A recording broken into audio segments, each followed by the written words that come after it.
आज हम आपको मोटे लाला जलेबी वाले की कहानी सुनाने वाले हैं। घर से निकलते ही बाहर चौराहे के सामने ही मोटे लाला जलेबी वाले की मशहूर दुकान थी। ऐसे ही वीडियो देखने के लिए हमारे चैनल को सब्सक्राइब और वीडियो को लाइक। गरम जलेबी मिलती थी।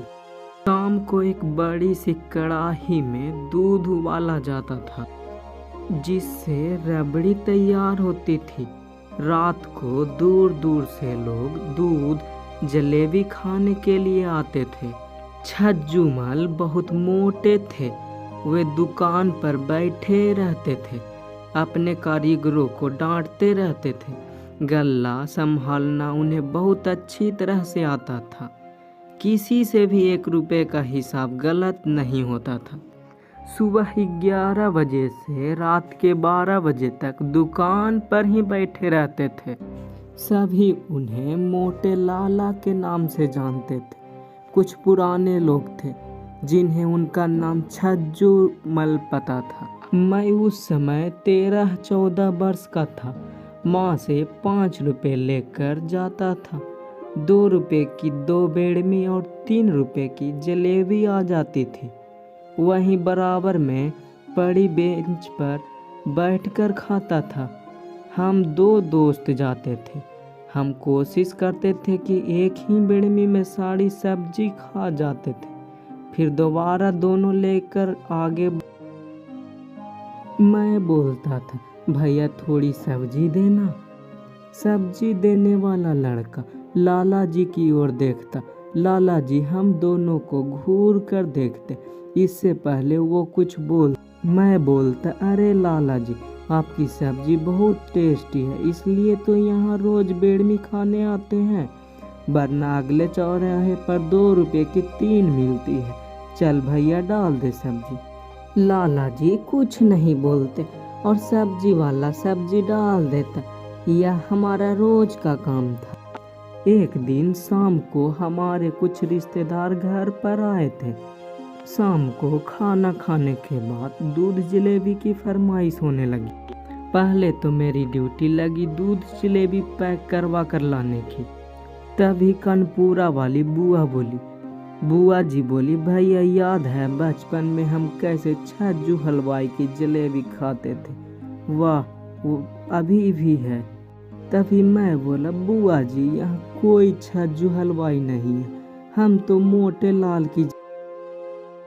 पिताजी बोले, अरे दीदी छज्जू हलवाई, मुन्ना मोटे लाल का असली नाम छज्जू हलवाई है। पहले वह बहुत पतला था, अपने पिता के साथ केवल दूध जलेबी बेचता। तभी बुआ बोली, छोड़ो ना भैया, वहीं चलकर खाते हैं, सर्दी का टाइम है, गरम गरम दूध और जलेबी। हम सब तैयार होकर मोटे लाल की दुकान पर पहुंच जाते हैं। दूध जलेबी का ऑर्डर देकर हम वहीं भट्टी के पास खड़े होकर दूध को उबलता देख रहे थे। तभी छज्जू हलवाई बोलता है, अच्छा तो गौरी शंकर जी ये आपका लड़का है, हर रोज सुबह जिद करके 2-2 बार सब्जी लेता है, ऊपर से धमकी भी देता है। यह बात सुनकर सब हंसने लगे। मुझे लगा कि कहीं जमीन में गड़ जाना चाहिए, क्योंकि सबको पता है बेड़मी केवल 2 रुपए की आती है। तभी पिताजी बोलते हैं, क्यों मुन्ना, ये मैं क्या सुन रहा हूँ? तुम रोज बेड़मी क्यों खाते हो? ये चीज़ें कभी कभी ठीक रहती है। मैं बोला, नहीं पिताजी, कभी कभी खाता हूँ। तभी छज्जू हलवाई बोले, छोड़ो गौरी शंकर जी, बच्चा है, मैं जानता नहीं था कि आपका लड़का है। सभी जोर जोर से हंस रहे थे। मैं गुस्से से मोटे लाला को घूर रहा था। अगले दिन से मैंने उस दुकान पर जाना छोड़ दिया। एक दिन घर वालों के लिए जलेबी लेने गया तो छज्जू हलवाई ने रोक लिया। छज्जू हलवाई बोले, भैया तुमने आना बंद कर दिया।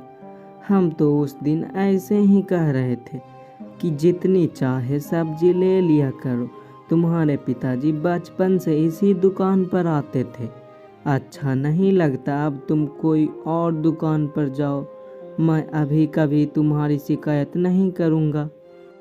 मेरा भी गुस्सा तब निकल चुका था। अगले दिन से हमारा वही सिलसिला चलने लगा। इसी तरह कई साल बीत गए।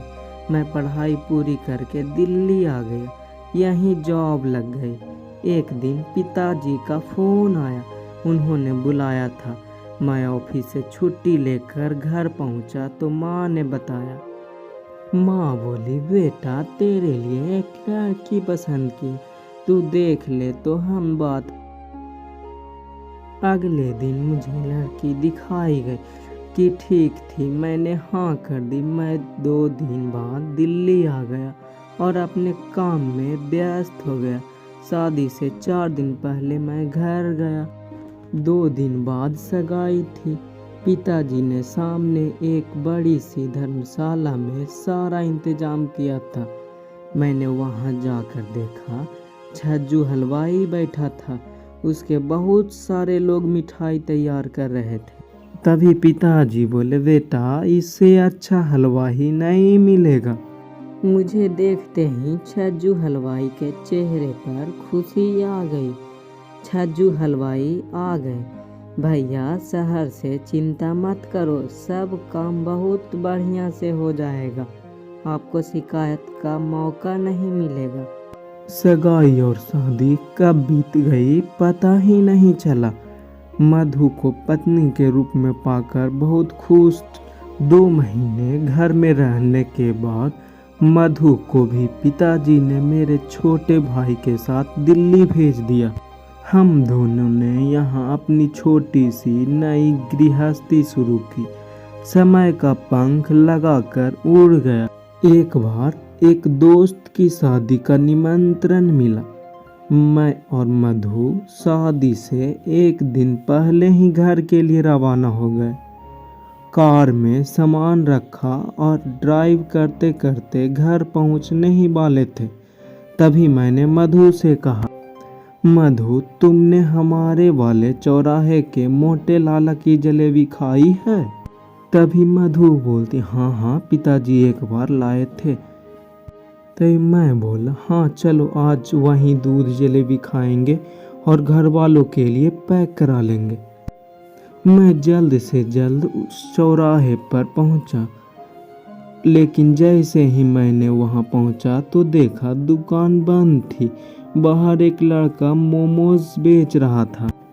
मैंने पूछा, बेटा ये दुकान आज बंद क्यों है? लड़का बोला, भैया यह तो सालों से बंद है, आप मोमोज खाएंगे? मैं बोला, नहीं। यह कहकर मैं चौराहे से सीधे अपने घर पहुंचा। माँ पिताजी से मिलकर बैठे चाय पी रहे थे। तभी मैंने छज्जू हलवाई की दुकान का पता किया। पिताजी बोले, मुन्ना धीरे धीरे शहर का कल्चर बदल गया, लोग अब मोमोज खाने लगे हैं, छज्जू हलवाई की दुकानदारी कम होने लगी, धीरे धीरे कारीगर भी कम होने लगे हैं। एक दिन पता चला छज्जू हलवाई को हार्ट अटैक पड़ा, उसे अस्पताल ले जा रहे थे, रास्ते में ही खत्म हो गया। तब से दुकान बंद है। उसका एक ही लड़का था जो शहर में नौकरी करता है। कुछ लोग बता रहे हैं कि वह दुकान बेच रहा है, पता नहीं कौन। यह सब सुनकर एक पल के लिए मेरी आंखें नम हो गई। हम अपने कल्चर से कितना दूर होते जा रहे हैं। यदि आपको यह कहानी पसंद आई है तो हमारे चैनल को लाइक और वीडियो को सब्सक्राइब ज़रूर करें और ऐसे ही वीडियो देखने के लिए बने रहें।